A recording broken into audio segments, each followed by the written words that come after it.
Right, 15 seconds.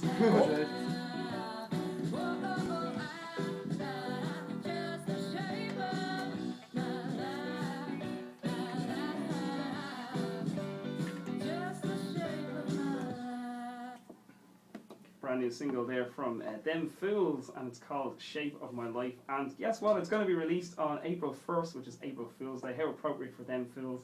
So April Them Fools Day, I think, is what we should be calling it anyway, for sure. If you're just joining us, you're listening to during the week here on West Dublin Access Radio 96 FM. We're online, wdar.e. We have a live music guest in studio each and every week. And this week we have a very local man, Dean Anthony, who joins us. Dean, you're very welcome onto the show. Thanks for coming in. Thanks for having me. No bother indeed. Tell us, you actually brought in a guitarist as well. You must introduce him as well. I just randomly saw him walking down the street in Ballyfermot, and he had a guitar, so I said, do you want to come and do the show with me? I know basically a friend of mine put him in contact with me. So apparently he's very good on guitar, so we'll see later on. Good. Did you get any time to rehearse now? We did actually, we did a bit of rehearsal, yeah. Good stuff indeed. So tell us, how did you actually get involved in music?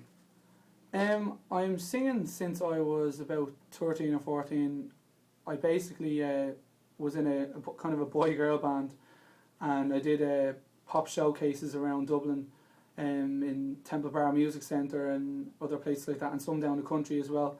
So I basically did that for about 3 or 4 years, and then I went solo, and people told me, you actually have a good voice, so you might as well try to do something with it. So then I basically started going for every single audition that you can name, like, you know, like the X Factor, Pop Stars, all of these TV shows, and I'd always get so far and then I'd get knocked back. So, but this year, luckily, I went for the Voice of Ireland and I got all the way to the live shows. Which is fantastic, isn't it? Yeah, great. Brilliant. Tell us your experiences on the other shows. Did you get far in them, or did you get to meet judges and do different things, or what exactly happened in the background of it? Because we don't get to see a lot of that on TV. There is actually a lot of background stuff that goes on that the viewers at home don't see. You're singing in front of producers before you actually get to the real stage, you know, in front that you see on the TV. So you have to sing in front of producers and people behind the scenes, and if you're good, or sometimes even if you're not good, you get further if you have a good story. I felt like a lot of the other programs were all about, you know, the story, and it wasn't really about the talent. They were more about popularity and your sad story. And the good thing about the Voice of Ireland is that you don't have to have a sad story. It is just about the talent, basically. Which definitely kind of shows at the start of the show a little bit when they actually don't know who you are, which is really interesting. Well, it was good. In the blind audition, I didn't expect anyone to turn around for me at all, so when Sharon and Jamelia turned around, it was quite a shock. What made you go for Sharon over Jamelia, or was there any instinct to why you did that? Well, if you look at my the video on YouTube, you can see that I did say I'm going to stick with the Irish, but I've been getting a bit of stick because of that. But I just basically, I don't know, I've been a fan of the Corrs since I was very young, and Sharon was more on the ball in terms of what genre of music I'd like to do, and how she would make me grow as an artist on the show. But on the TV show, they kind of showed Jamelia more, I don't know, saying more than Sharon. Okay, yeah. But in fact, Sharon actually said more than Jamelia, but they didn't show that. The editing department really went a bit crazy with the editing, so they didn't show. You're actually on stage doing your blind audition, chatting to the coaches for about 15-20 minutes. I didn't know it was that long. Yeah, and it's snipped down to two minutes. Yeah, max, yeah, even less, yeah.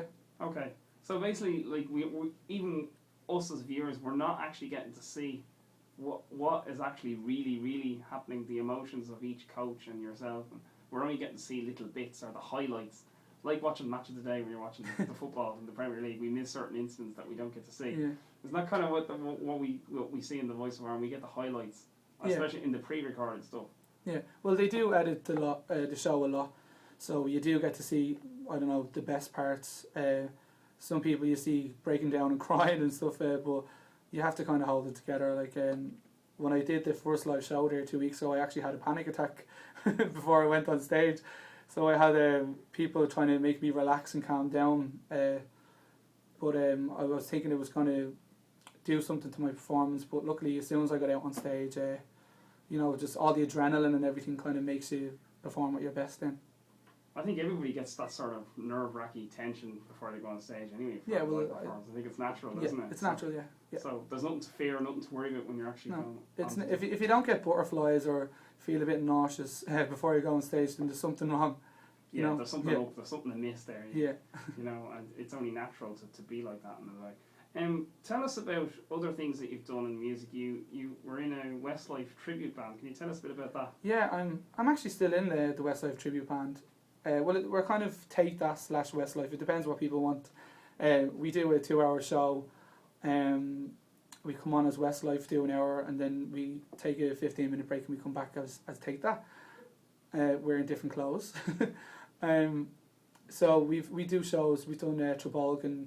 We do shows all over Ireland and any occasion basically, and it's great crack. Sounds like exciting work to actually go off and do, isn't it?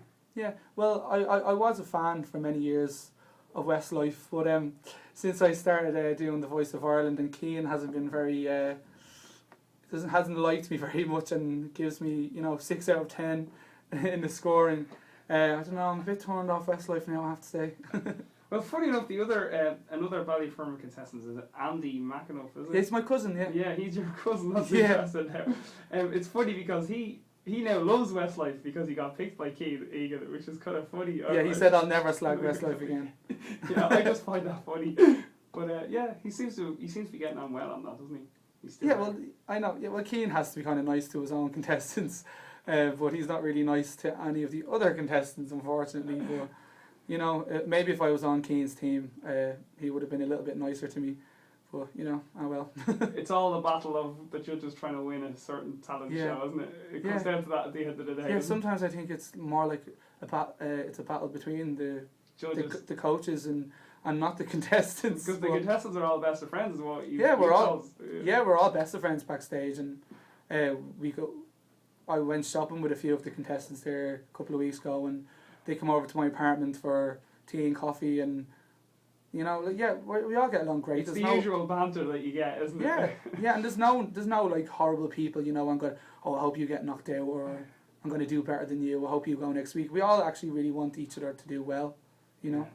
And it does show, even on the show, like everybody hugs each other. Oh, we're really sorry you got knocked out, or really and that's real. Delighted that you went through, or whatever. Yeah, and that's real because it is so emotional backstage, and even on that stage, in front of the nation basically, and a live audience of I don't know, many hundred people were in the Helix at the live